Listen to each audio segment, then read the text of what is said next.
बिस्मिल्लाहिर्रहमानिर्रहीम अस्सलामुअलैकुम। जैसा कि सर्दियां स्टार्ट हो चुकी हैं और मीठा बनना शुरू हो चुका है और सारी सर्दियां जोन से हैं हम हलवे और खीर जोन सी ना बनाएं तो सर्दियां अच्छी नहीं गुजरती हैं। तो आज आपके साथ जो रेसिपी शेयर कर रही हूँ ना वो बहुत ही ज़्यादा ज़बरदस्त है।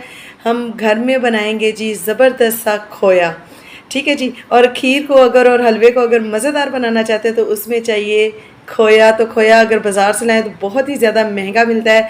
बहुत ही कम बजट में हम लोग घर में बनाएंगे इसको और जल्दी से देख लेते हैं कि इसको हम घर में बिल्कुल बाज़ार जैसा कैसे बना सकते हैं।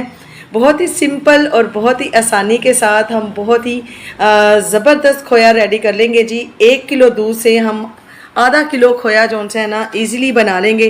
तो जल्दी से चलते हैं और इसकी रेसिपी को देख लेते हैं। वीडियो अगर थोड़ी सी भी अच्छी लग रही है तो चैनल यूनिक फूड सीक्रेट 125 को कर दीजिए सब्सक्राइब।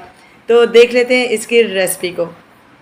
बिस्मिल्लाहिर्रहमानिर्रहीम। 1 किलो लिया है जी मैंने फ्रेश मिल्क और ये कच्चा दूध है जो डेयरी शॉप से लेते हैं जी, ठीक है। डिब्बे वाला दूध नहीं है, ये कच्चा है। पहले मैं इसे उबाल लूँगी और ये थोड़ा सा प्याली में मैंने दूध जोन से ना अलग कर लिया है। इसको क्या करना है ये मैं आगे चलकर आपको बताती हूँ।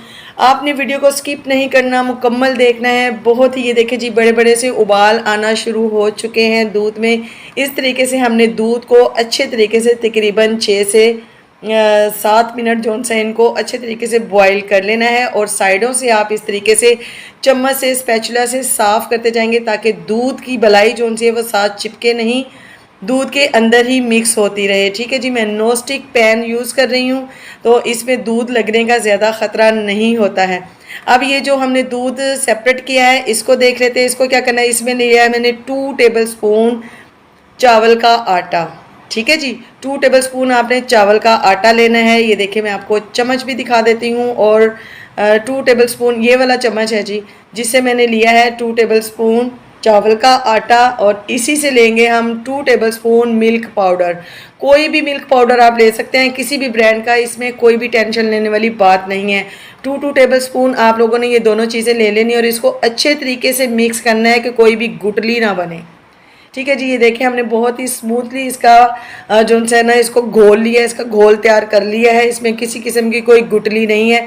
दूध भी देखे बॉईल होकर कितना कम रह चुका है और दूध भी जोन से ना हमारा गाढ़ा हो चुका है। बलाई देखें इसके ऊपर आ चुकी है। तो इस पॉइंट पे आके इतना गाढ़ा दूध को करने के बाद ये जो मिक्सचर हमने अभी रेडी किया है वो इसमें हम लोग शामिल कर देंगे। ये देखें दूध माशाल्लाह से गाढ़ा हो चुका है और कितना कम क्वांटिटी भी इसकी रह गई है। तो यहाँ पर हमने जो घोल तैयार किया है इसको अच्छे से कर लेंगे दोबारा से मिक्स, ताकि पेंदे पर ना लग बैठे।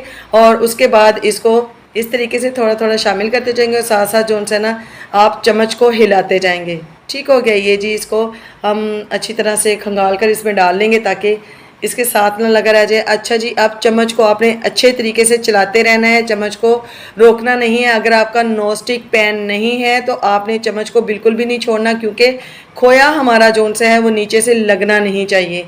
तो आपने इस तरीके से यहाँ पर चम्मच को नहीं रोकना है, चम्मच को चलाते रहेंगे।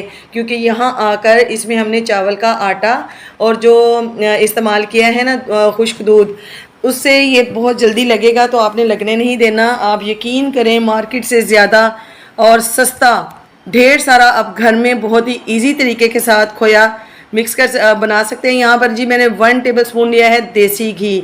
ये इसके जायके को भी बेहतरीन से बेहतरीन बना देगा और बहुत ही शाइनी चमकदार सा हमारा जो है ना खोया तैयार होगा। और खुशबू ऐसी लजीज होगी कि बस जी इसको सूंघते ही पानी आना शुरू हो जाएगा। और जब आप इसे खीर या हलवे में डालेंगे तो मैं कहती हूँ ये उसके जायके को 4 चांद लगा देगा इंशाल्लाह ताला। आप ये रेसिपी ट्राई करें, आपको इंशाल्लाह ताला बहुत पसंद आएगी। तो ये देखें जी, अब इतना सा मैंने लिया है, 2 टेबल स्पून के करीब मैंने लिया है उस लेमन जूस, ठीक है जी। लेमन जूस ले लिया है। ये बिल्कुल बाज़ार जैसा दानेदार सा हमारा हलवा जो है वो हलवा कह रही हूँ, हमारा खोया रेडी होगा। ये देखें जी ये ड्राई होना शुरू हो गया। इतना हमने सख्त करना है इसको कि इसकी जो थिकनेस है ना ये इतनी होनी चाहिए। ये देखें, और यहाँ पर ये पेंदे को छोड़ना शुरू हो गया। आपने यहाँ पर चम्मच को बहुत ही, ये देखें अब ये कितना स्टे करके गिर रहा है, यानी कि फ़ौरन नीचे नहीं गिर रहा है। हमने इतना थिक करना है कि ये स्टे करके वक्फे वक्फे से नीचे गिरे, एकदम से नीचे ना गिरे। तो ये हमारा रेडी हो गया। अब फ्लेम को नीचे से कर दूंगी ऑफ और इसको इस तरह से स्पैचुला चलाते हुए मैं ठंडा कर लूँगी। ठीक है जी, इसको वैसे नहीं छोड़ना है वरना गुठलियाँ बन जाएंगी। तो आपने इस तरीके से स्पैचुला से हिलाते हुए इसको ठंडा कर लेना है। तो जी ये देखें हमारा खोया जो से वो ठंडा हो चुका है और ये रूम टेम्परेचर पर ही देखें इतना गाढ़ा, इतना सख्त हो चुका है। इतना हमने करना। अब ले लेंगे जी हम एक कंटेनर। इस तरीके का आप कोई भी घर में बॉल पड़ा हुआ है तो वो ले लें और उसमें हम लोग ये जो खोया बनाया है ये इसमें हम लोग डाल देंगे। ठीक है जी, ये देखें माशाल्लाह से 1 किलो दूध से आप इजीली आधा किलो खोया जोन से है वो बना सकते हैं। ये देखें इतना थिक होना चाहिए कि ये स्पैचुला से कैसे नीचे गिर रहा है, इतना सख्त होना चाहिए। तो ये सारा हम लोगों ने जोन से ना इस कंटेनर में शिफ्ट कर लिया है। अब इसको अच्छे से कर लेंगे हम प्रेस, इक्वल कर लेंगे जी हर तरफ से इसको। और उसके बाद इसको मैं 15 से 20 मिनट के लिए, आधे घंटे के लिए रख देते हैं फ्रिज में। अब इसको आधे घंटे के लिए ऊपर से कवर करके फ्रिज में रखती हूँ। आधे घंटे के बाद फिर आपसे मिलती हूँ और इसकी फाइनल लुक आपको दिखाती हूँ। तो जी बिस्मिल्लाहिर्रहमानिर्रहीम, आधा घंटा हो गया है जी मुझे इसको फ्रिज में रखे हुए। तो ये देखें जी माशाल्लाह से मैं आपको इसकी इस टाइम जो है शक्ल वो दिखाती हूँ। ये देखिए माशाल्लाह से कितना खूबसूरत बन गया। अब जी एक ले लेंगे हम प्यारी सी प्लेट और इसमें इसको इस तरीके से उंडेलेंगे, ऊपर से थोड़ा सा थपथपाएंगे तो ये अपनी छोड़ देगा जगह को और ये हमारी प्लेट में आ जाएगी। ये देखिए माशाल्लाह कितना ज़बरदस्त हमारा खोया रेडी हुआ है। अब मैं आपको इसको कटिंग करके भी दिखाती हूँ कि ये बिल्कुल मार्केट जैसा बना है और इसका फ्लेवर इतना अच्छा है कि आप यकीन करें। मार्केट से भी जो हम लेकर आते हैं इतना खोया अगर आप मार्केट से लेकर आए तो आपको 1000 से कम नहीं मिलेगा। तो आपने 1 किलो दूध से कितने कम बजट में आधा किलो खोया बना लिया है और वो भी चावल का आटा बना डालकर ही बनाते हैं। तो ये बहुत ही मज़े का जोन से हमारा खोया तैयार हो गया। ये थी मेरी आज की रेसिपी। उम्मीद है आपको अच्छी लगी होगी। अच्छी लगे तो अपने मिलने जुलने वाले के साथ इसे शेयर कीजिएगा। इसके साथ ही मुझे दीजिए इजाज़त। दुआ में याद रखिएगा, अपना बहुत ख्याल रखिएगा। मिलती हूँ नेक्स्ट वीडियो में नई और डिलीशियस रेसिपी के साथ। तब तक के लिए अल्लाह हाफिज़।